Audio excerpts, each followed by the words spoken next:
This is the Situation Room, and we get into conversations this hour, and you say, okay, what's the hullabaloo about? What is the issue? Well, we're going to hear the details of it this morning. Joining us in the hot seat today to then be able to look into conservation versus development. Where do you actually draw the line? Fighting for the park. Nyagovie Chege is the board chairperson of the Green Belt Movement in one of the hot seats this morning. Good morning.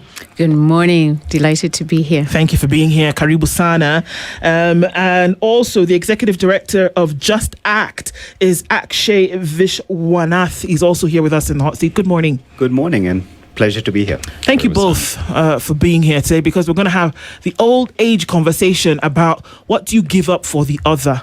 Do you say it's okay to develop at the expense of conserving what are natural habitats that you can also benefit from?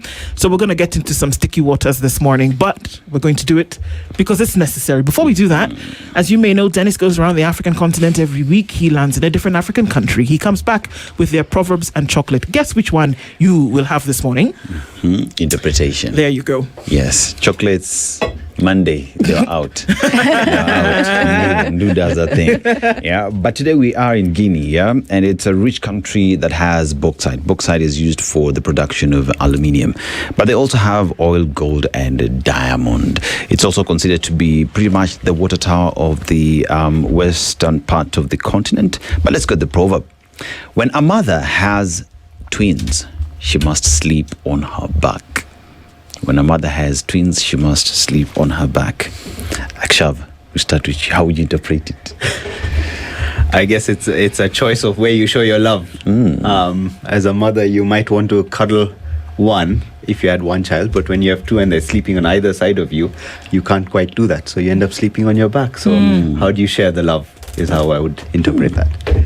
How would you interpret it? Wow, I love Akshay's interpretation. I would say something similar, but it's also about where your heart is, right? And because your heart is facing up, you're not hiding it, and you're opening up. The mother is opening herself up, particularly because of essentially the double blessing. What did you say? Blessing. That's what it is. The double blessing, indeed. Yeah. Yes. Well said. Well interpreted, Asante Sana. All right. So there is a question right now about countries wanting to move from one place to the next in terms of the development agenda, and can you do that at the expense of what would be conserving natural habitat that actually does a lot for you? The environmentalists and other folks who just care about a lot of these spaces, and for all of us who should, have said that, you can develop, but at the same time, you need to make sure that you protect certain spaces. Where are we now? I'll start with you, Nyagothie. Where are we? Because Monday we saw people being arrested because they said, you know what, we need to stop this thing where you want to put a road right through the middle of the park and you want to move animals in order to do that. Why would that make sense for anybody right now? And then what would be the argument against that?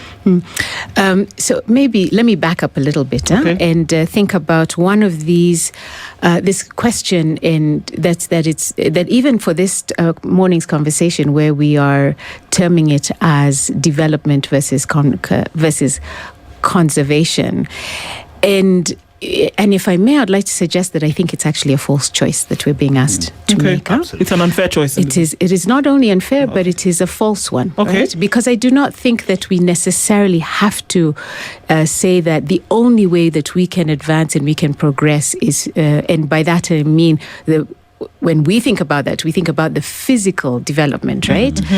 And the building of roads and infrastructure, that must come at the cost of the environment, and therefore we're being asked to make those choices. And I know Akshay has a lot to say on this because he's a member of the Friends of Nairobi National Park, and that's why we were out in support of them. We as Greenbelt were out in support of them this Monday.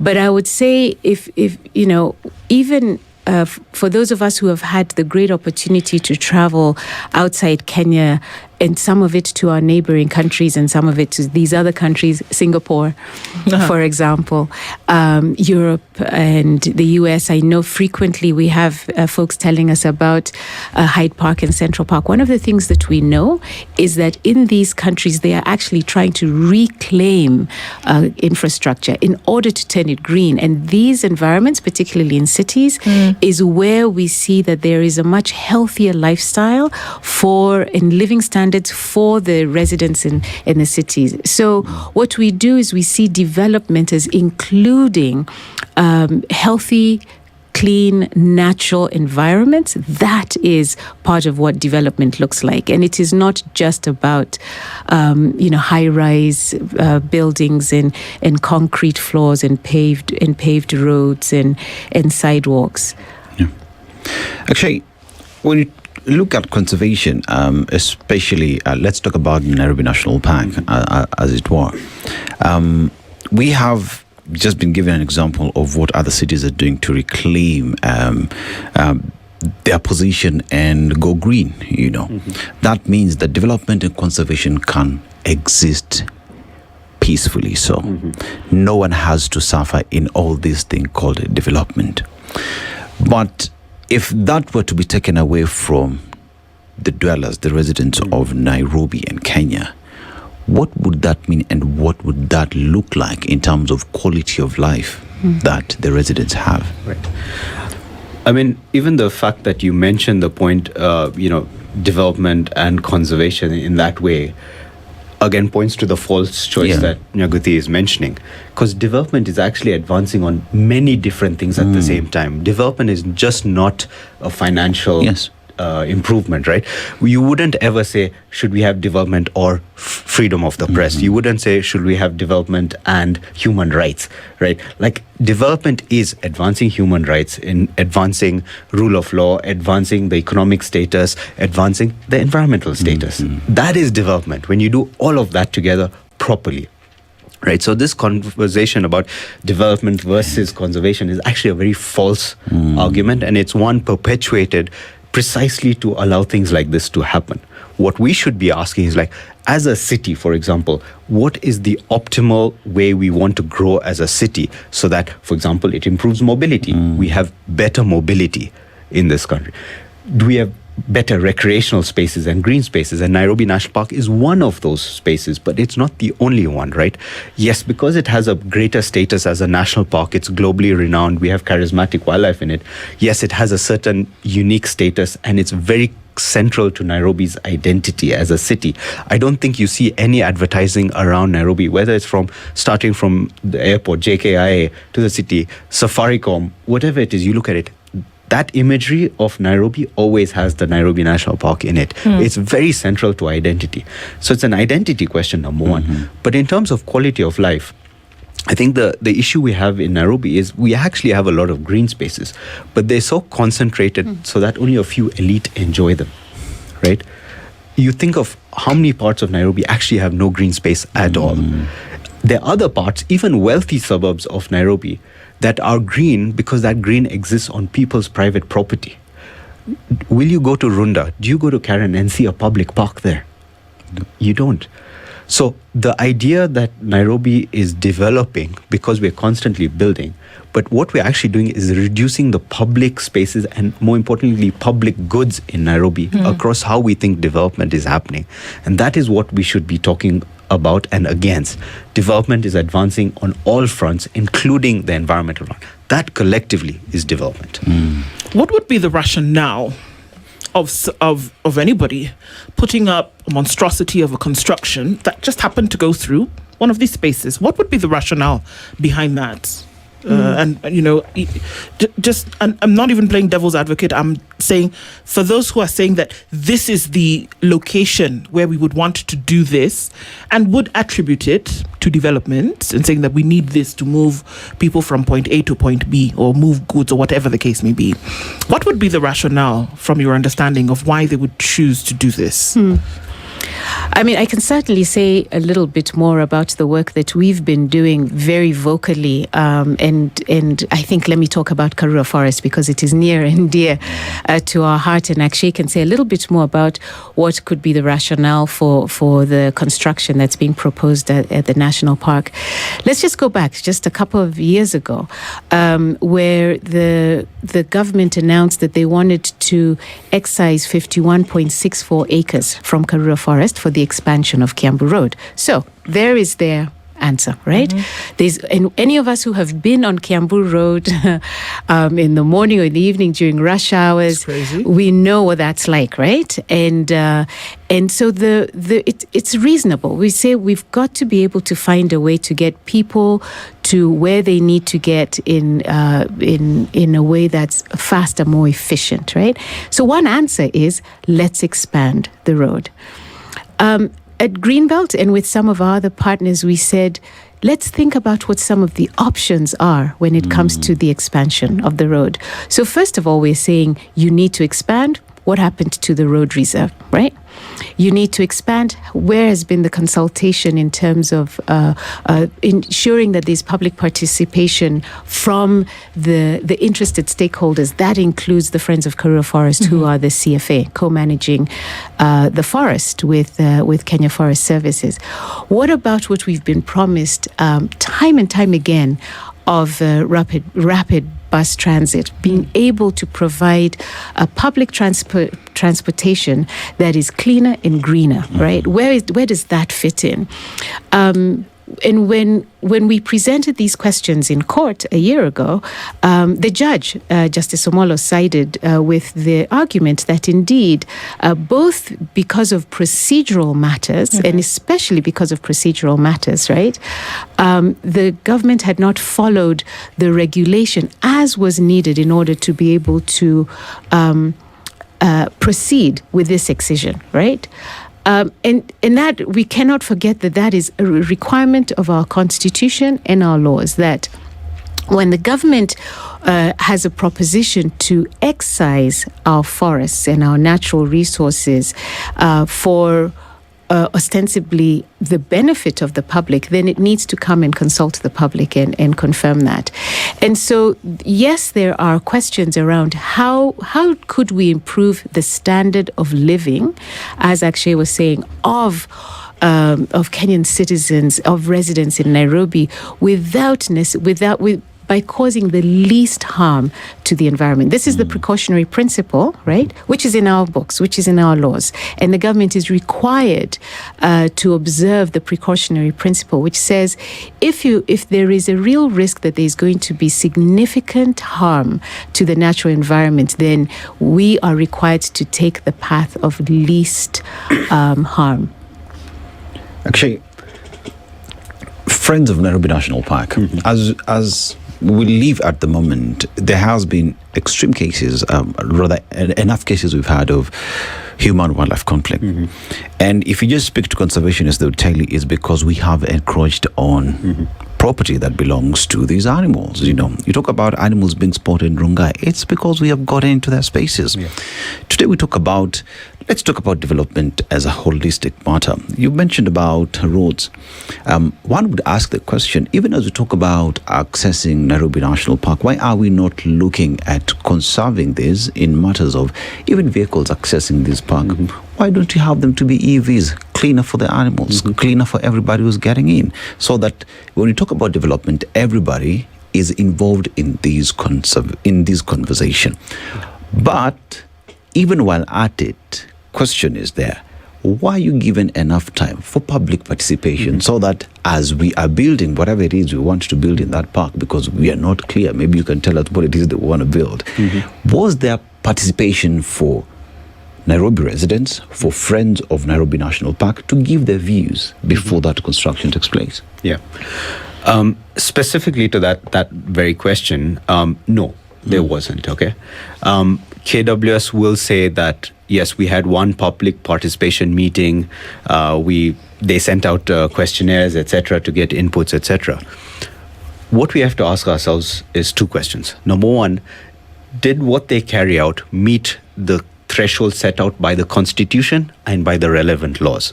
So basically, did you meet the criteria required for that public participation? They clearly did not. Right?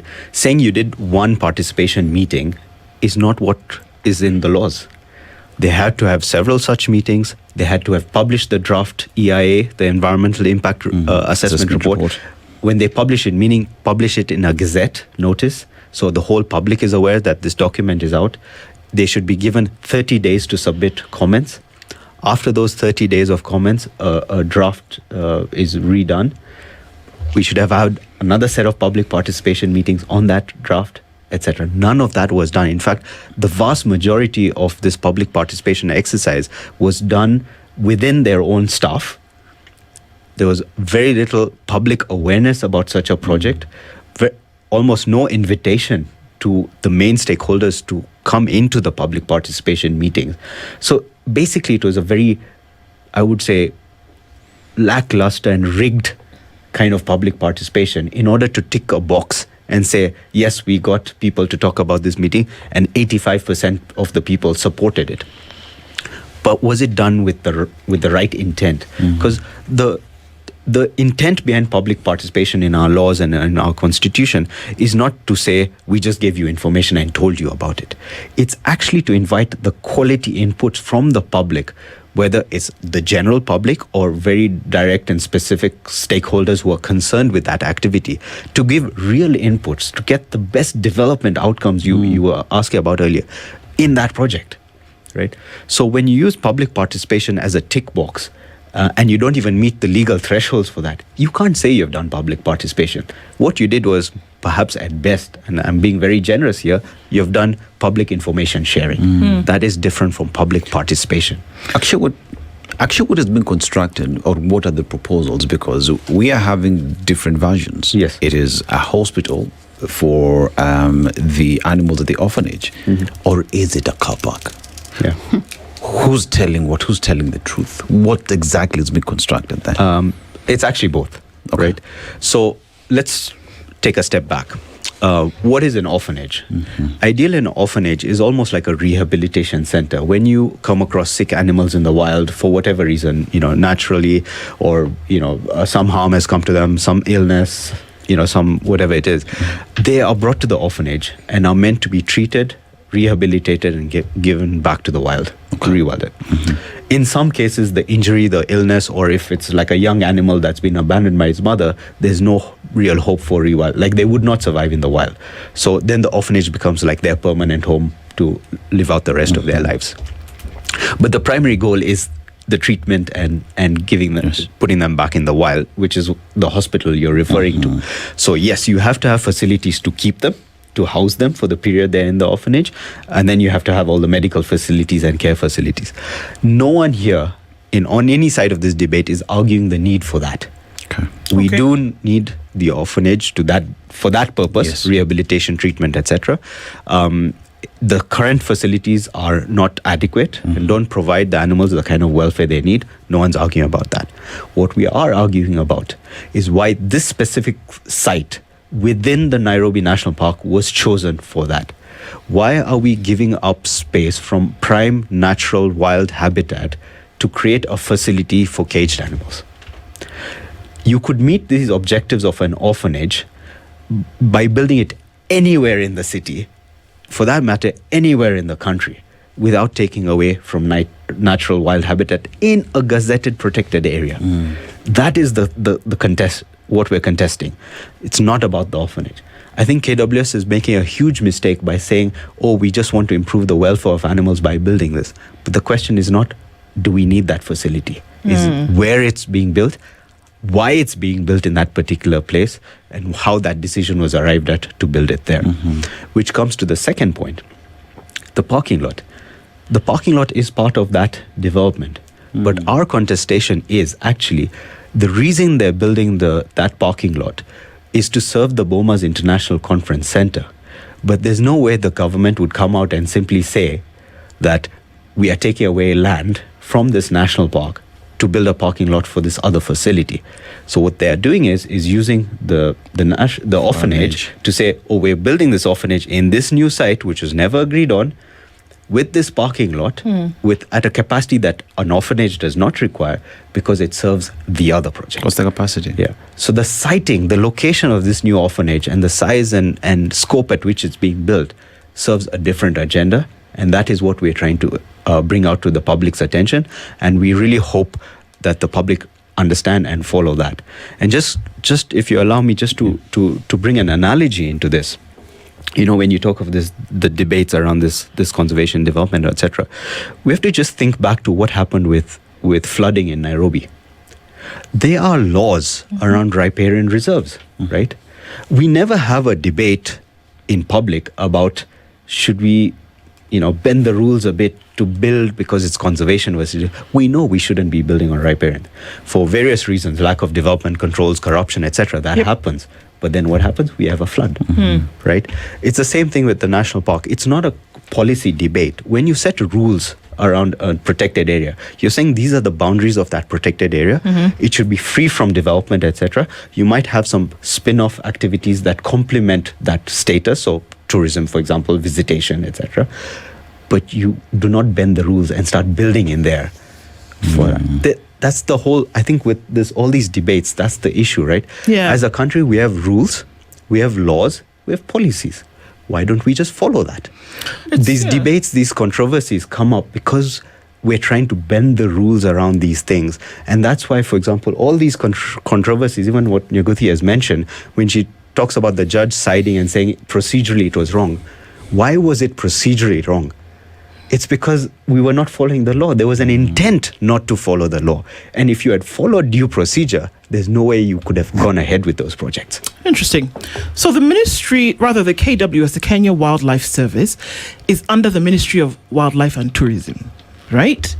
Now, that ministry operates as a state corporation.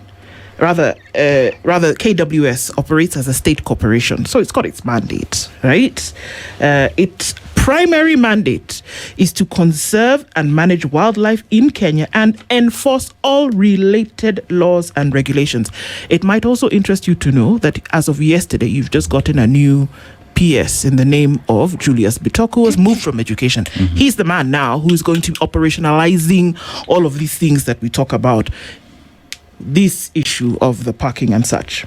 Jurisdiction: managing national parks and supervising wildlife management in reserves, private sanctuaries, and conservancies falls under this directly. Now, if this is the mandate of the larger body under which KWS falls, it would appear as though everything that you mentioned this morning is in direct contravention to the very thing that the ministry is supposed to be safeguarding. And so I would have to ask, even before we even talk about whether there was public participation or whether this car park is actually for the new Bomas Hotel and whose interests might lie therein, the very mandate of the ministry is being abrogated by these things that are happening. Why are we not met with surprise at that before we even start getting to all of these other details about a car park and whose it might be and whose interest it's serving? Yeah. The very fundamental operation of the ministry, this is going against it. So if Nyaguthi, if you don't mind me answering that, and I want to tie that question to what was asked earlier about like visitation and access and using cars, etc.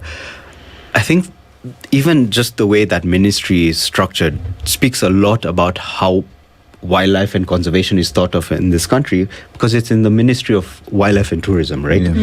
And so it's seen as these entities are for tourism, and tourism understood as wealthy foreign tourists, right? We're not seeing this as public goods. We're not seeing this as natural heritage, natural, not national, natural heritage that Kenyans should be facilitated to access and enjoy as best possible, right? So even when we look at like the entrance fee for the Nairobi National Park, just in the last year, increased, by a factor of like 3 almost, why are you making it more expensive for Kenyans to visit their natural heritage, right? And so when you ask that question of like this mandate of the ministry and KWS and these government institutions to safeguard and manage and etc., they don't see it as safeguarding and managing. They're looking at it, how do we commercialize? So they're getting it wrong from the get-go, is what you're saying. I think from a policy perspective and a mindset perspective, we're getting it very, very wrong. And I think it's both a government policy issue. I also think it's from an industry issue, particularly the tourism industry, who see particularly these areas with charismatic wildlife that are a draw for international tourists as something that should be managed in a very elitist way so that richer, more influential people visit, but through those decisions to allow that, you're actually excluding the average Kenyan from being able to visit. As you've said, like, we should be seeing a situation where a park like this in the middle of the city should have organized tour buses where anyone could just go at a nominal fee, get in, have a game drive in the park. But you have the government and the industry trying to lock it in to say, no, we should have these exclusive safaris with wealthy jeeps and etc., etc. But this is not an argument you'd see in most other cities in the world. If you had Central Park, Hyde Park, whatever it is, it's free for, come in and enjoy it. It's your right to enjoy this. And I think that's what, from a policy perspective, a mindset perspective, from the government particularly, and these government institutions, safeguard those resources. Safeguard, not develop them. Yeah. Safeguard them, manage them well, make sure Kenyans can access them as part of their natural heritage. Then you wouldn't even have this question of like, why are we creating these facilities so the vast majority of Kenyans can go into a built infrastructure environment when they could actually be going into the national park? Nyaguthi, what will it take for that mindset to change? Why do I say that? Because the fight to protect our environments did not start today. We know the story of Uhuru Park and the fight Wangari Maathai together with Kenyan women put up to say, we are going to protect this space. Today we're talking about Friends of Karura again, fighting to protect that space. Now we are at the National Park. We'll not even talk about Masai Mara to begin with, because that's another fight altogether. What will it take for us to shift the mindset and look at the resources that we do have, not from a commercial perspective, but as a natural heritage that all of us have a piece of, that belongs to us, and we must protect it with our lives? Because we get rid of Nairobi National Park today. What are we saying? Because every time you touch down, please go enjoy the only national park in the world within a capital city. But you're busy destroying them. What will it take for us to change that policy or to look at things differently?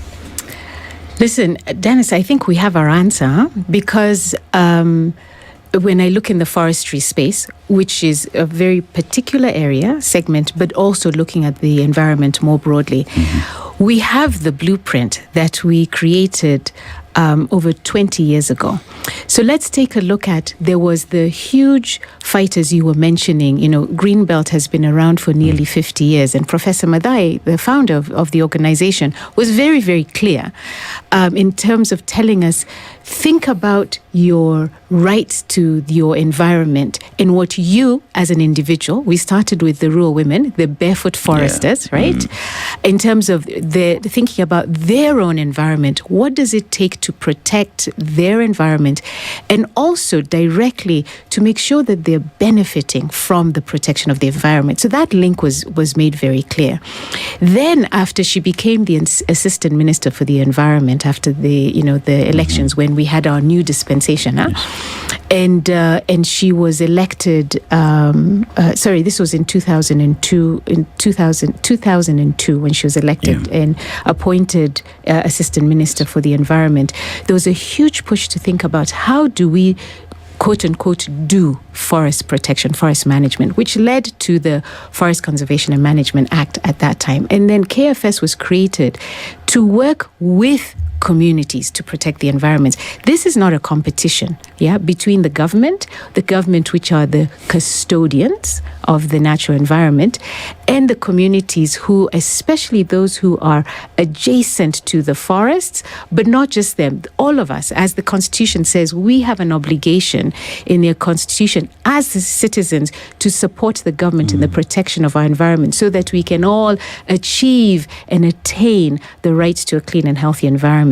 Our values are there. We have them in the Constitution, right?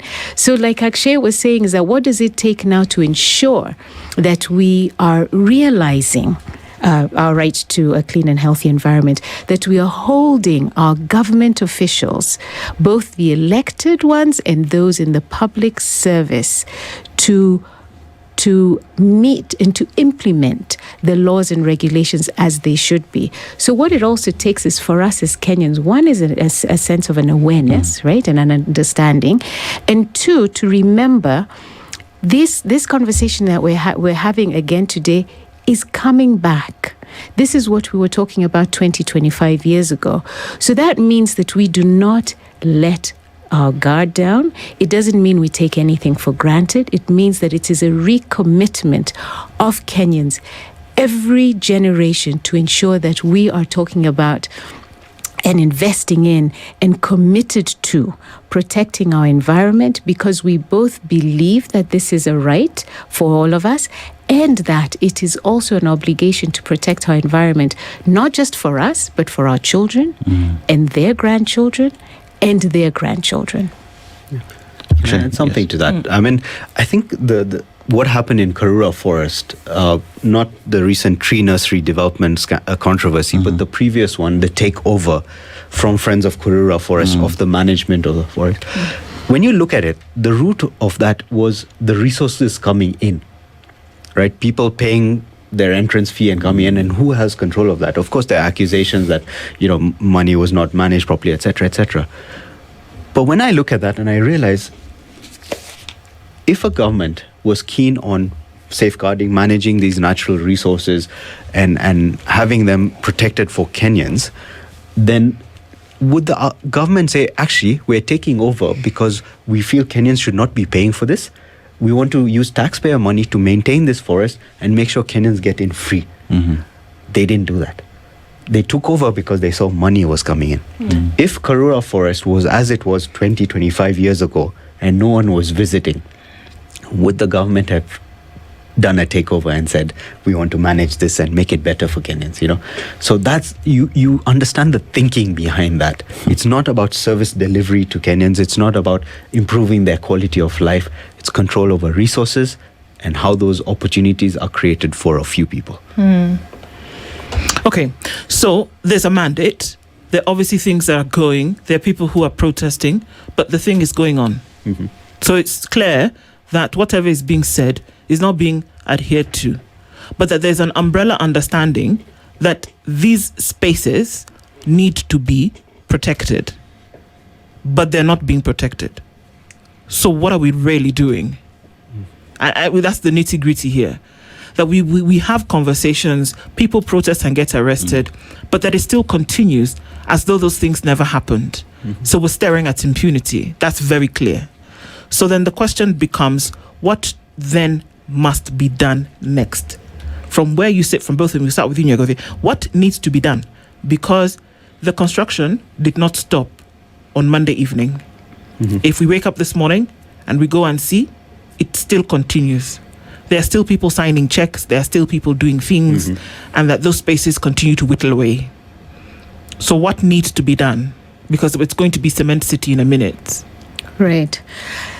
I mean, what a horrific picture you've painted there. Sad but true, right? And can you imagine us living in Nairobi the way it is? And essentially, if you are fortunate enough to live in certain neighborhoods, that is the only respite that you get. So here's the thing: Kenyans have shown that they do not give up. Right? We have seen a commitment from Kenyans time and time again to come back and demand from the duty bearers, from the government, to deliver what is owed to us. The other thing that we have also seen very clearly is that the battles are not won in a day, and they're not won against only one person. We can go back to, let's go back to the Uhuru Park, and that you talked about it in 1989. Remember, we did not even have the law on our side. Back then, you could not sue the government to protect the environment as an individual, but there was a real effort in terms of ensuring that the public understood what was at stake, right? And then to provide opportunities for the public to engage, and then thirdly, to think about who else has interests here that either they're unaware, they don't understand what's going on, or they are need to be convinced in order to pull their support, right? That successfully happened in the struggle for Uhuru Park in 1989. In 1999, we saw something similar for Karura Forest, and we've seen that time and time again around the country. So what's really important is to ensure that we do not feel as though that we will give up, even though right now the laws that you're talking about there's real impunity here that we have seen.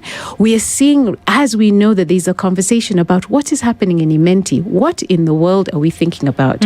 Of saying that we're going to, without the requisite public participation, excise 200 acres for essentially luxury private developments that the majority of Meru residents and certainly Kenyan citizens will never see the inside of, right? For these vanity projects in essence.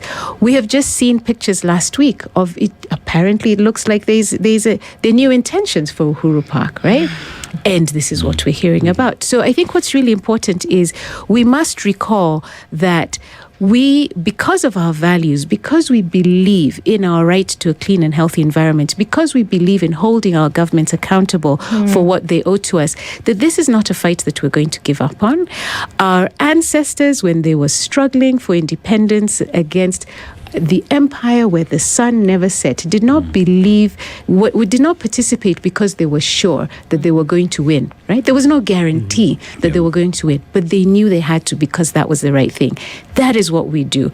I think someone called us activists as though it was a slur the other day, and I will say I am very proud to be called one, because those are those of us who are advocating for a vision of a country that is fair, that is just, and where we truly are able to realize the promise of our constitution. Okay, similarly, everybody understands the importance of these spaces that we do have. You know, if you go to Maasai, they will tell you, we live well with these animals, protect this space, you know.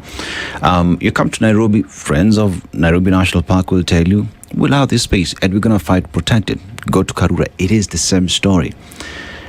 But similarly, those who have been given the mandate, those who have the machinery from the government to protect these spaces, seemingly do not see the value in it. Because you talk about the Maasai National Park, and one would look at that and how KWS gave the approvals for the construction of that hotel there. And one asked the question, as the person who's been given the power to protect that space, what are you doing? You come to Nairobi National Park. Again, look at the kind of public participation that you're talking about. Those with the mandate to do that are failing. Yes. Is that the weakest link in this fight in protecting our spaces? Yes, I would say so. In the sense that, first, it's an understanding of a mandate, but also understanding why you have that mandate, right?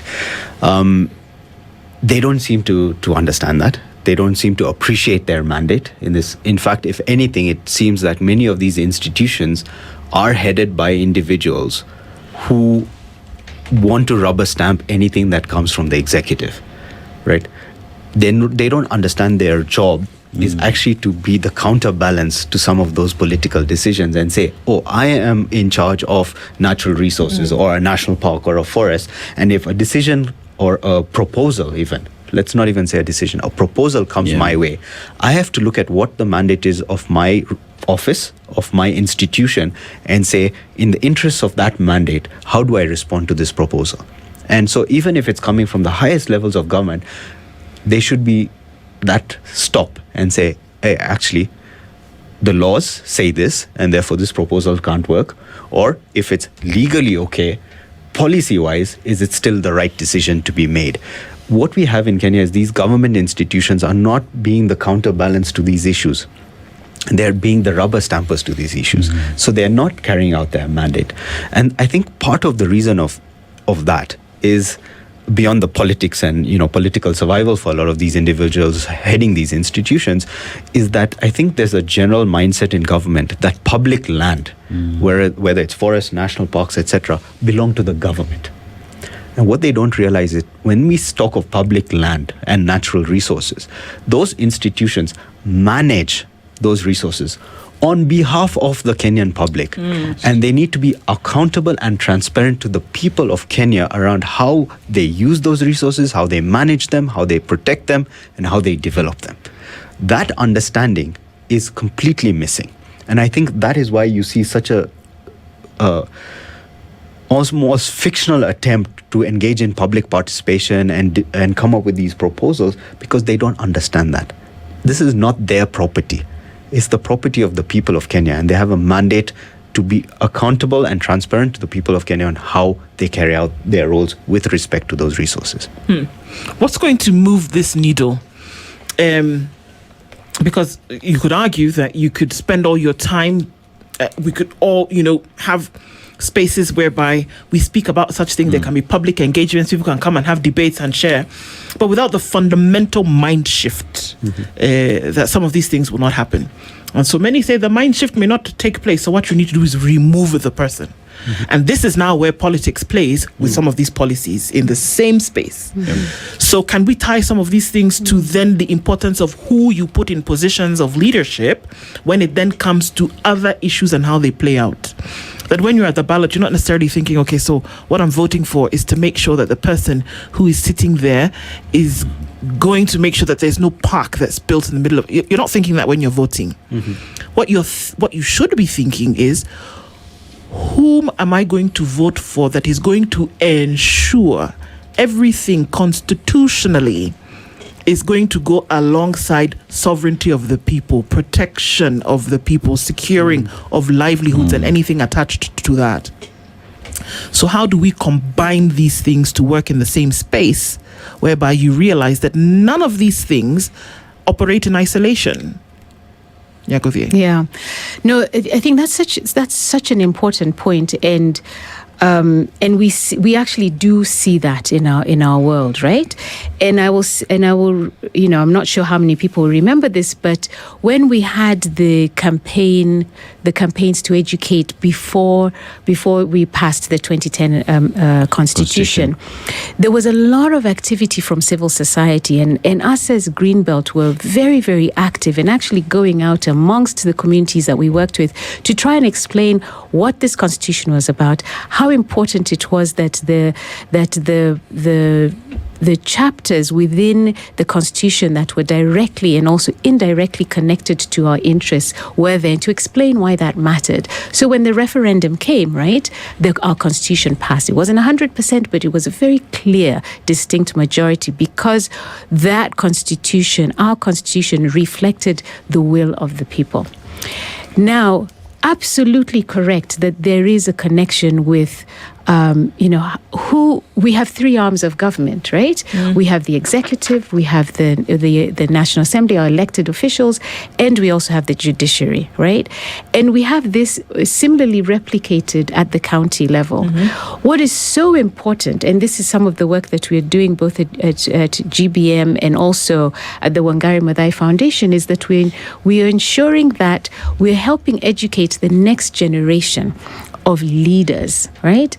Because there's a legacy from our founder with the values that she truly believed in, that were the foundation of her work, which reflected as well into the different avenues that she engaged in professionally, which included running, right? And she ran for election and lost and won, right? And that's because we believe that you need to have the right people in place. Yeah, we need to make sure we elect them. And how do we do that?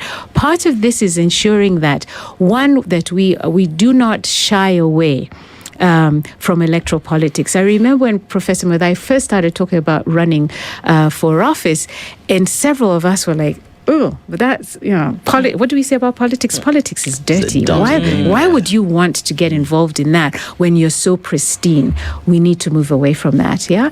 Politics is what we make of it. We cannot always complain that the right people are not in place. And so it also means that we have to do a lot of education and informing what our key issues are. We have that. In many ways, we're a young democracy, right? So we've come a really long way in terms of the advancements we've made, but we still have a ways to go. Which means that when we are we're encouraging our young folks to run for office, we're also tooling them, we're also preparing them in order to, once they reach these positions, whether it's at the county level or at the national level, they truly are able to engage from a point of knowledge with the issues. Mm-hmm. Thirdly, we will become, hopefully, countries where our parties are driven by ideology and not by party, right? And so that's what we are looking for. Akshay, I want to look at it from, when you look at on all these resources that we do have, it's Kenyans, us, who live around them. Therefore, we ought to be the primary protectors of the same, together with the agencies that have been given the mandate to protect them. Then one ask the question, with everything that is happening around, have we been outmaneuvered? Have we let our guard down? Or have we been let down by those who've been given those powers?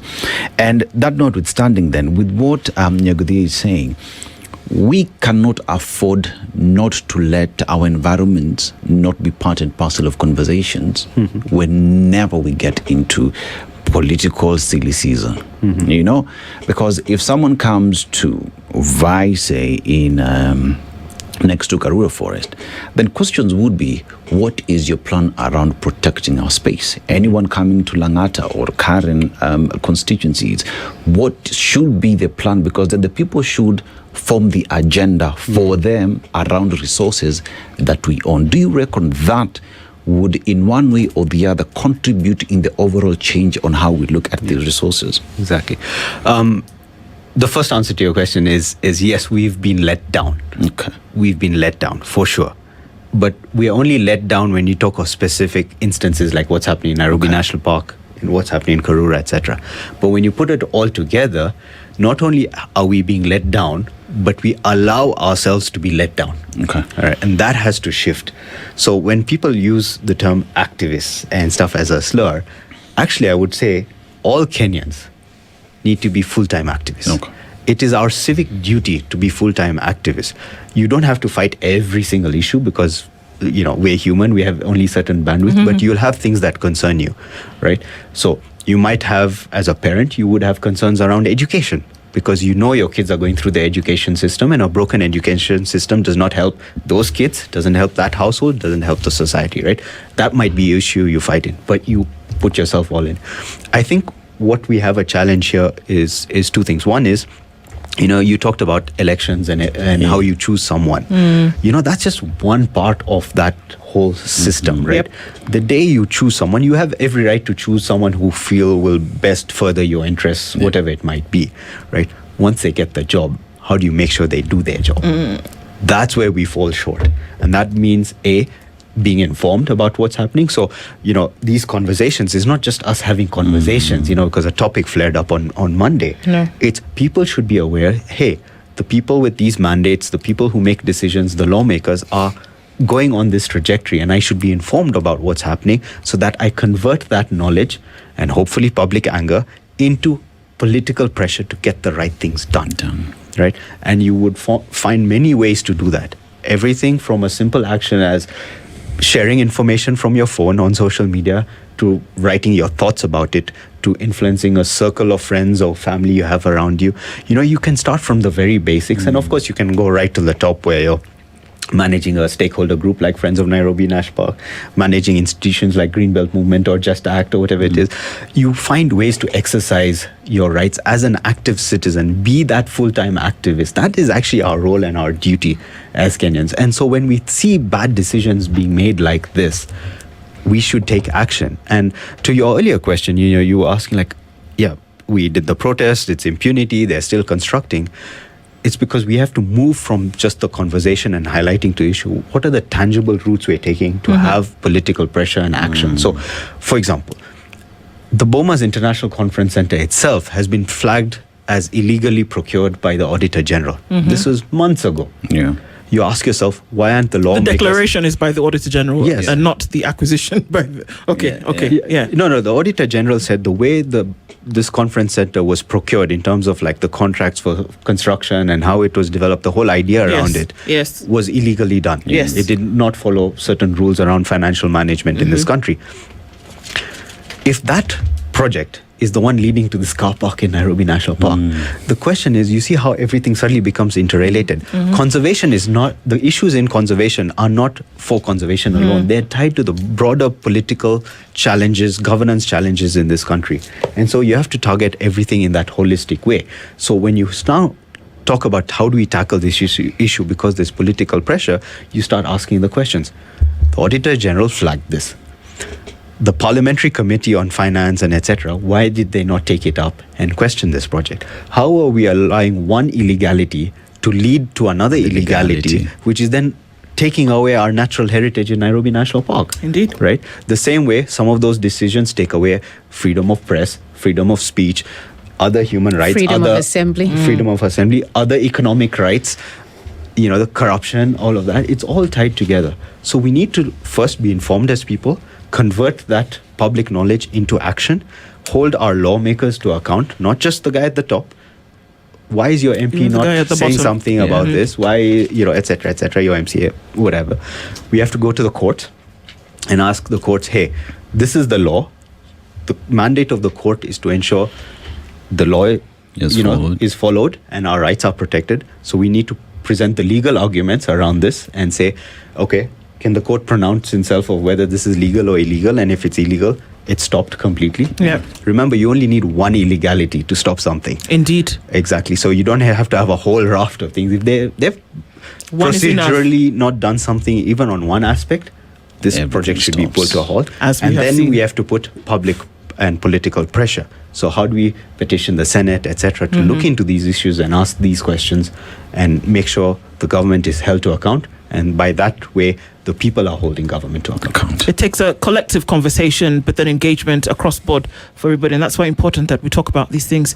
Our time has come to an end this morning, but that we were able to look into the depth of this matter and that we won't stop until the needle is moved. Thank you both for joining us in this conversation. Nyagothia Chege is the board chairperson of the Greenbelt Movement. Akshay Vishwanath is the executive director of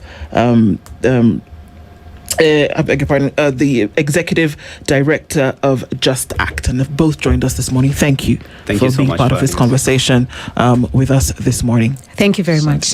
Asante sana. This is the Situation Room, the only way to start your day.